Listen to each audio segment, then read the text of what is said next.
好，然之後咧，我哋有張叫馬氈嘅嘢。咁呢樣馬氈咧，你就咁擺個馬鞍上去痛噶嘛，係咪？咁所以咧，我哋要擺個馬氈去隔一隔。咁我哋擺馬氈嘅時候咧，好啦，首先同不如大家講一樣嘢先。其實啲人成日都話隻馬幾高幾高，其實知唔知度馬嘅時候度邊度啊？我哋度馬嘅身高咧，唔係度佢個頭有幾高，同對地下嗰個高度邊度咧？山頭，山頭喺邊咧？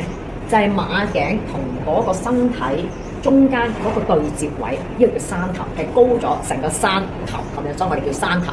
好啦，山頭位就係嗰隻馬嘅高度。好啦，咁啊山頭位高度係點度嘅咧？度馬唔係話俾你聽幾多 cm， 人就6尺高，係咪？馬唔係嘅，馬係計掌嘅。咁點樣去度咧？真係一掌掌，手掌嘅掌。